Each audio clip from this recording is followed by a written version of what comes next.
Now, I understand the principle, Dr. Sage, but much of what you propose is very suspicious, to say the least. It's suspicious to you, sir, because you are still unconscious. You have been lulled to sleep by the artifices of our human world, what some inappropriately call reality. So would you say this is not reality? When I studied at Harvard, my father would always tell me that things would be different once I entered the real world. To my father, the college world was artificial, but the city to him was real. The truth, however, is that both Harvard's campus and the city of Boston offer equally artificial realities.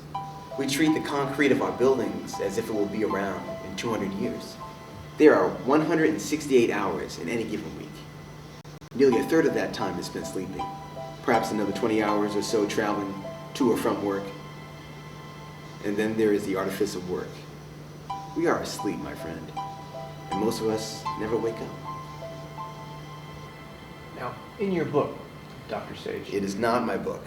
As I mentioned earlier, it was given to me by a man I met only once. Okay, have it your way. I can appreciate a intriguing marketing angle as much as the next man. In this book that I was given, I read things that were extraordinary. Einstein and others suggest that we use perhaps only 10% of our brain capacity. Would you not agree that a conscious being who only realizes 10% of his cognitive ability is in fact unconscious? Well, unless you're suggesting that you use more than 10%, I'd say this book of yours is ineffective. You jest. But what the Steppenwolf revealed to me was astonishing. Steppenwolf. That's what I called him. He didn't tell me his name. But what he did tell me about time was enlightening. In H.G. Wells' The Time Machine, the time traveler talks about the fourth dimension, time.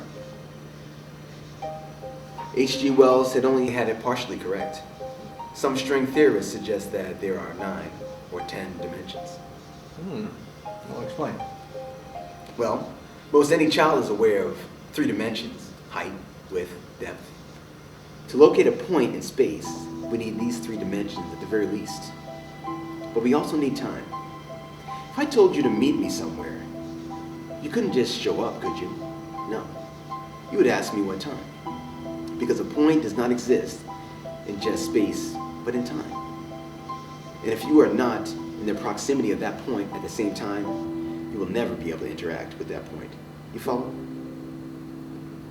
Yeah, I think so.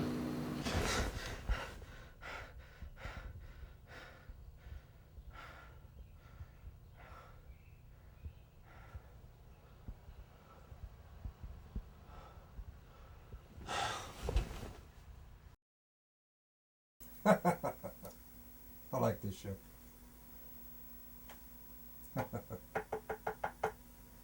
He's here, boss. Oh, good. Send him right in. Read any good books lately? Not in a while. Actually, I was hoping there was something you could recommend. Well, you're in luck. I think we have just the book. Wait. Tell me about Pythagoras. Come on, Michael. Can't I just have the book? You know the rules. Okay. He was born on the Aegean island of Samos in 530 BCE and is credited with the geometric theorem that existed long before he claimed it after studying in Egypt. He was an initiate in the Egyptian mystery system, and he believed, as the Egyptians, that what we call life is really death, since the body is a tomb for the soul. Look like you've done your homework.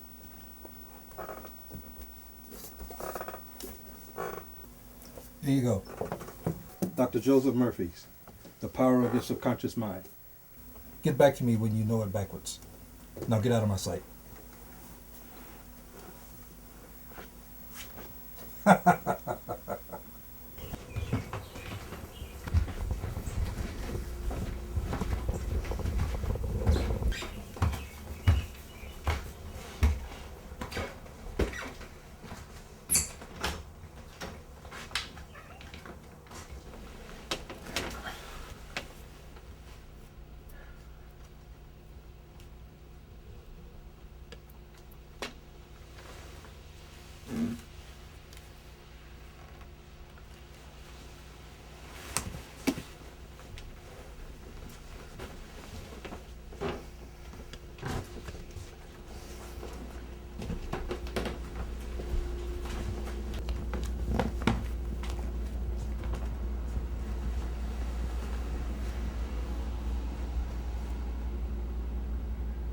Behold, I am sending you out as sheep in the midst of wolves. So be wise as serpents and innocent as doves. Beware of men, for they will deliver you out to courts and flog you in their synagogues. And you will be dragged before governors and kings for my sake, to bear witness before them and the Gentiles.